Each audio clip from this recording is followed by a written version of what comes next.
মাংস বাটতেছি। আজকে আমি আমার লাঞ্চ বানিয়েছি এখানে এর উপর আমি জাস্ট এখন একটু কাঁচামরিচ আর ধনিয়া পাতা দিয়ে দেবো।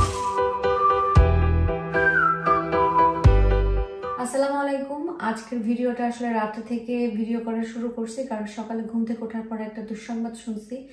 দুঃসংবাদটা শোনার পর থেকে আমাদের সবার মনটা অনেক বেশি খারাপ ছিল। তাহলে ভিডিও দেখেন, তাহলে বুঝতে পারবেন যে আসলে দুঃসংবাদটা কি ছিল।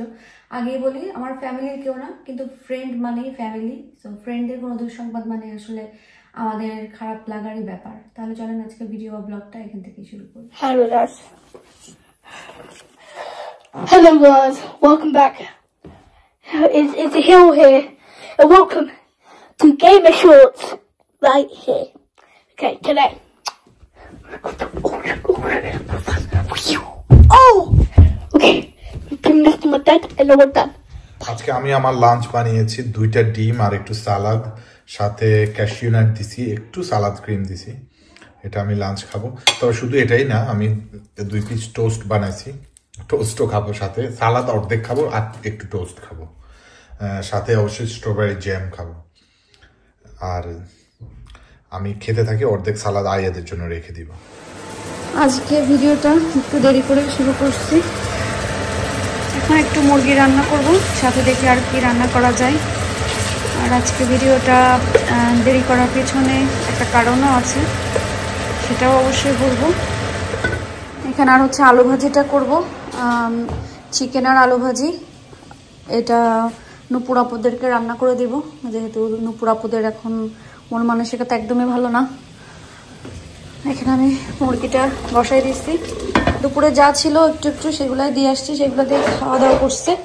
আর রাতের জন্য বলছি যে একটু রান্না করে দিব, আর কালকেরটা কালকে দেখা যাবে। আর এখানে তো এতগুলা পাতিল জমা হয়েছে, এগুলোও ধুবো। আহিল আম খাবে বলছে, আমগুলা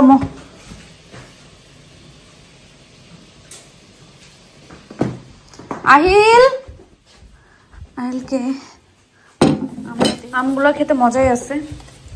জনপা বলতেছিল যে জানি না কেমন হবে, আসলে মজা আছে।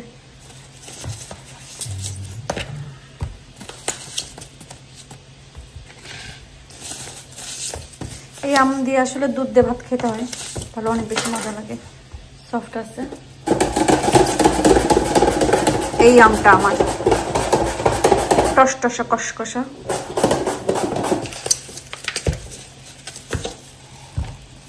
কারণ আসলে বক্স রাখার কোনো মানে নেই।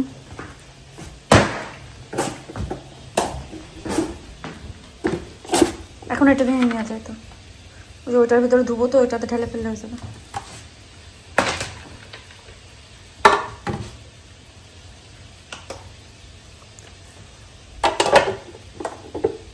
এবার এটাতে করলে তো করবো।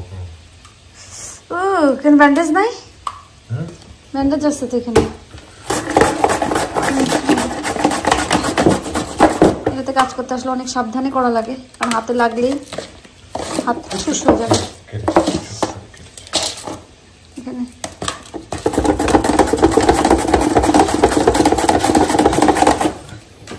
সব কাজেরই একটা আর্ট থাকে বা একটা সিস্টেম থাকে। যেমন এটা অনেকেই জানে না, আমিও জানতাম না, কিন্তু আমি আসলে ফেসবুক দেখতে দেখতে, ওর রান্না ব্লগ এগুলো দেখতে দেখতে নিজেও আসলে এইভাবেই শিখছি। যেমন অনেকেই বলেন যে ডিম কেন সুন্দরভাবে খোসা থেকে ওঠে না, তার একটা পদ্ধতি আমি বলি আর আস্তে। সেটা হচ্ছে প্রথমে পানিটা উতলায় নেবেন, এর ভিতরে কিন্তু অবশ্যই লবণ দিবেন। হ্যাঁ, লবণ দেবেন। আর এইভাবে নিয়ে আমরা করে কি ঠাস করে ছেড়ে দিই, তখন কি হয়, পানিটা এমনি গরম থাকে, গরমের ডিম পড়ার সাথে সাথে কিন্তু ফেটে যায়, আবার নিচে পড়লেও ফাটে। তখন কি করবেন, চামচ দিয়ে আস্তে করে, হ্যাঁ এরকম করে নিচে ছেড়ে দেবেন। আমি আজকে দুপুরে 2টা সিদ্ধ করে খেয়েছি ম্যাডাম। তো তখন জানলে তো একবারে অনেকগুলো সিদ্ধ করতাম। যদিও আজকে হচ্ছে আমরা কোনো প্ল্যানে ছিলাম নাকি, আমরা কি করব না করব আমরা তো জানি না, সেটাই আমি দিচ্ছি এক এক করে সব। বাট আপনারা যারা আছেন, আপনারা বাংলাদেশে যারা বাইক চালান, খুবই সাবধানে চালাবেন, কারণ এই বাইকটা যে আসলে তো খারাপ একটা জিনিস। আমি বলি যে চালাবে সে তো সাবধানে চালাবে, কিন্তু আরো যে 10 জন রাস্তা ব্যবহারকারী আছে সবাই কিন্তু সাবধান থাকে না, like bus driver, truck driver. কারণ আজকে যে ঘটনাটা ঘটলো এটা খুবই মর্মান্তিক, এবং মানে আছে না যে ওই জায়গাটায় নিজের ভাইরে দাঁড়া করাইলে মানে কেমন লাগতেছে না, মানে ওকে, হঠাৎ যদি আমার এরকম একটা নিউজ আসে কেমন লাগবে? আল্লাহ মাফ করো আর কি, সবাইরে ভালো রাখো, সুস্থ রাখো। এখানে কয়টা গেছে? ওটার নিচে জোরে পড়ছে 10টা আর 2টা, সো 5টা করে, তাদের 5টা আমরা 5টা। আর ডিমও বেশি করে আনতে হবে, কারণ আমরা এখন আপাতত প্ল্যানে আছি যে আমরা ভাত খাওয়া বন্ধ করে দেব, শুধু সবজি খাবো। মাশাআল্লাহ মাশাআল্লাহ। কবে থেকে? ডিম, সবজি, মুরগি। ভাত রান্না হবে না একেবারে তা না, কারণ আমি জানি যে ভাত সবারই একটু, কারণ বাঙালি কাকের মতন ছিটা দিয়ে ভাত খাইতে চাইলেও ভাত খাইতে ইচ্ছা করবে। বাট আমরা এখন ডিম, সবজি, মুরগির উপর বেশি জোর দিব। আর এখানে আম ভাগাভাগি হয়েছে, এই 3টা আম আমার, আর এখানে এই 5টা আম আপনাদের ইব্রাহিম ভাইয়ের। কিন্তু সে বলছে যে তার এগুলো খাওয়ার পরেও যদি কি হয়েছে, এটা মুছা হয়েছিল, ড্রাই না হলে আর হবে না, ড্রাই হয়ে যাবে। তো সে বলছে যে তারগুলো খাওয়া শেষ হওয়ার পরে যদি দেখে যে আমারটা খাওয়া হয়নি, খেয়ে ফেলবে। হ্যাঁ, তো আমি ভাগ করে বড় 3টা তোমার জন্য নিছে। ওকে, আমি মানলাম। আমরা কিন্তু খেতেই থাকবো, বাপ ছেলে আমি খেতেই থাকবো। যখন দেখবো তোমার মানে আমরা এইখানে নিজেদের জন্য 2টা কাটার সময় আমার একটা কেটে দিলেই হবে। আচ্ছা, পরে আবার 2টা কাটার সময় তোমার একটা কাটবো, আর পরের বার সবগুলো একসাথে। আচ্ছা, কেটে তবে আজ কয়েকদিন আমি হাফ হাফ করে, মানে যেদিন খুব বেশি খারাপ লাগছিল 2টা একটা করে কলা খাইছিলাম, বাট আজকে দিন একটু হাফ হাফ করে খাই, আমার কিন্তু বেশ ভালো লাগে। মাথা ঝিমঝিম চিমচিম কিছু করে না। রান্না করতে একটু দেরি হয়ে গেছে, আরও আগে রান্না করে আসলে দিয়ে আসা উচিত ছিল। অবশ্য ভাতই খাইলো তারা 6টার দিকে, 6টা 6:30টায় জোর করে খাওয়ানো হয়েছে। এখানে আমি জিরা, ধনিয়া, মরিচ, হলুদ, নর্মাল যে মশলা আছে সেটাই দিই, কিন্তু রান্না আসলে মাশাআল্লাহ মজা হয়ে যায়, কীভাবে যেন জানি না, আল্লাহর রহমত। Never mind. Do you want to have some never mind? Okay, we'll give you some never mind. তুমি ম্যাঙ্গো লাইক করো? আহিল তো আজ কয়দিন থেকে আমার মাথা খারাপ করতেছে, আমরা বাংলাদেশে কবে যাব? বাংলাদেশে কবে যাব? তুমি কেন যেতে চাও বলো? বলে ফেলো, প্রবলেম নেই। I just miss it. কি কি মিস করতেছো? বাংলাদেশে গেলে তুমি কি কি করতে চাও বলো? তুমি তো, আমি কয়েকবার জিজ্ঞাসা করছি, তুমি বলো নাই, বাট এখন বলো, সমস্যা নাই। I just want to. মানে কি কি মিস করতেছো, কেন যেতে চাও বলো? I want to see my friends. I want to see like. Remember Yayan. Ayan. Ayan? Who is Ayan? The one that we went to the restaurant with. ও, আয়ানের সাথে তো তোমার দেখা হয় নাই অনেক, লাস্ট টাইমও তো হয় নাই দেখা। হয়েছে?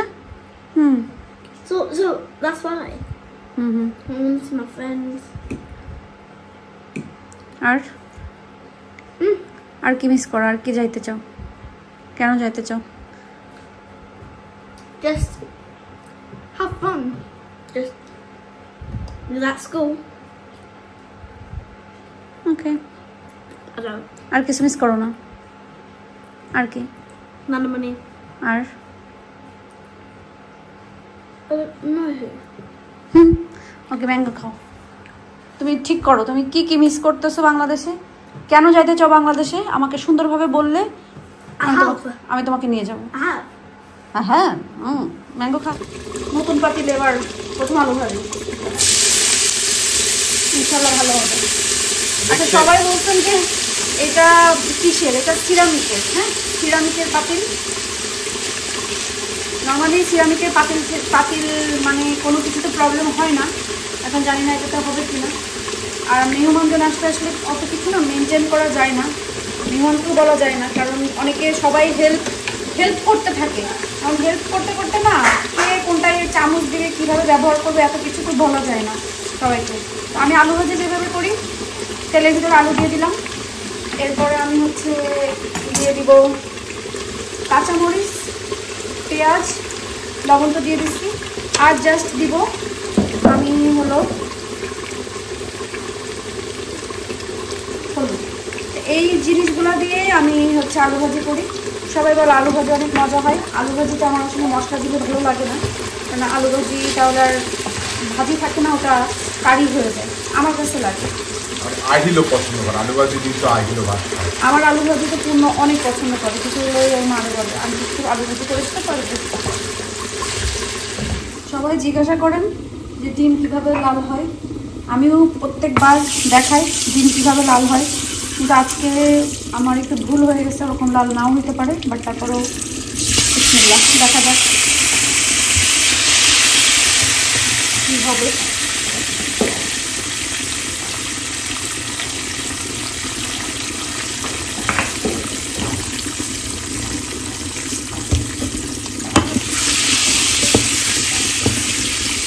নতুন পদ্ধতিতে রান্না করার মজাই আলাদা। ডিমের মশলা কষানো শেষ। আমি বললাম না যে আজকে ডিমটা আমি একটু অন্যভাবে করে ফেলছি, ওরকম লাল হবে না, আসলেই হয় নাই, আর তারপরেও ঠিক আছে। আর ওই লাল করার ধৈর্যটা এখন আসলে ওই মধ্যে আমার নাই। মশলার সাথে কষাই ফেলছি, তারপরে কিন্তু দেখতে মনে হচ্ছে যে মজা হবে। এখানে এর উপর আমি জাস্ট এখন একটু কাঁচামরিচ আর ধনিয়া পাতা দিয়ে দেবো। আমি যখনই এই জিরা মানে ভাজা জিরা গুঁড়াটা আমার তরকারিতে ব্যবহার করি, তখনই আপু আপনার কথা মনে হয়, কারণ আপনি এমন একটা জিনিস আমাকে দিছেন যে আমি যখনই এটা ব্যবহার করতে যাই তখনই আপনার কথা এত বেশি মনে হয়। আর আপনি যে ইমেল করছিলেন বা নাম্বার দিয়েছিলেন, আমি আসলে ইমেলটা অনেক মানে হারাই ফেলছি, মানে ইমেলটা অনেক নিচে চলে গেছে, আমি খুঁজেই পাইলাম না, নাহলে আপনাকে আমি ফোন দিতাম। তো আপনি যদি ভিডিওটা দেখেন প্লিজ আবার একটু কষ্ট করে ইমেল করবেন। আর আপনার এটা আমি ব্যবহার করি এবং আপনার জন্য অনেক অনেক দোয়া করি, আল্লাহ আপনার ভালো রাখুক, সুস্থ রাখুক, যে জীবনে এরকম কিছু ভালো লাগা ভালোবাসার মানুষও পাইছি যারা আমাকে নিয়ে এত ভাবে বা ভালোবাসে। থ্যাংক ইউ আপু। ডিমটা একটু ঘন ঘন হয়ে আসছে, এখন আমি দিয়ে দেবো ধনিয়া পাতা আর কাঁচামরিচ।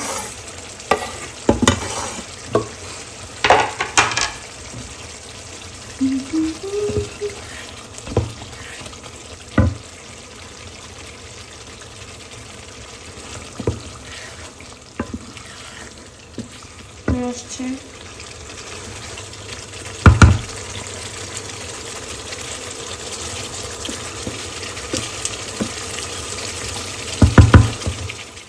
আলু ভাজি হয়ে গেছে। তো আজকে আলু ভাজিটা মানে ধুয়ে সাথে সাথে বসাইছি, তো পানি ছিল, এই জন্য এমন হয়ে গেছে। আলু ভাজি সবসময় ভাজি করার অনেকক্ষণ আগে মানে 1-1.5 ঘন্টা আগে কুটে ধুয়ে রাখতে হয়, যেন পানিটা একদম না থাকে, তাহলে আলু ভাজি অনেক পারফেক্ট হয়। আর এখানে ডিম দিয়ে দিচ্ছি, কারণ যেহেতু পাশেই আছে, আমরা যখন যেটা রান্না করবো একটু একটু দিতে পারবো। আর এখনকার জন্য আলু ভাজি, ডিম ভুনা, আর এখন মুরগিটা এটাতে বেড়ে ফেলবো। মুরগির মাংসটা বাড়ি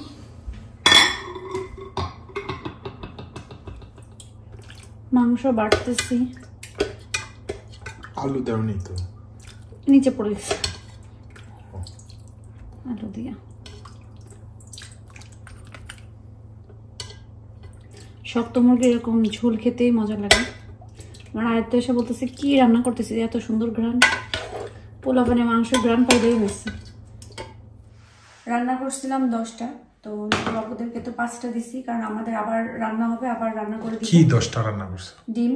ও ডিম তো বলতে হবে, আমার মনে হচ্ছিল তুমি 10টা আইটেম রান্না করছো। না না না, এই যে ডিম দেখাইছি, সবাই বুঝে যাবে কেউ এত।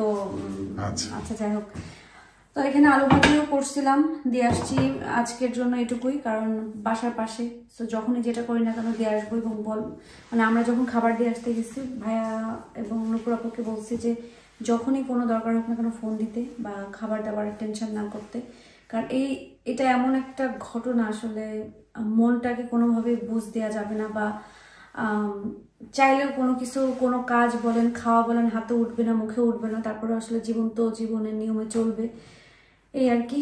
তো সকালবেলা ঘুম থেকে উঠেই আমি ঘুমাইছিলাম, আপনাদের নুপুর আপু আমাকে ফোন দিছে, বাট আমি আসলে ফোন সাইলেন্ট করা ছিল দেখে আমি আসলে শুনি নাই। পরে আপনাদের ইব্রাহিম ভাই আমাকে ডেকে বলছে যে দুঃসংবাদ আছে, ভাইয়ের হয়তো বা আপনারা যারা কুমিল্লা, ফেনী বা নোয়াখালী ওই সাইডের দিকে যারা আছেন, ড্যাফোডিলে পড়েন, অনেকে হয়তো বা সংবাদটা পেয়েও যাইতে পারেন, কারণ এটা কিন্তু নিউজ হয়েছে, বা বিভিন্ন অনলাইন সাইডেও দেখতে পারবেন যে ফেনীতে একটা ডেফোডিলের স্টুডেন্ট বাস অ্যাক্সিডেন্ট করে মানে বাইক অ্যাক্সিডেন্ট করে মারা গেছে। ওটা হচ্ছে নূপুর আপুর দেবর, সব থেকে ছোট দেবর, আমাদের ভাইয়ের ভাই।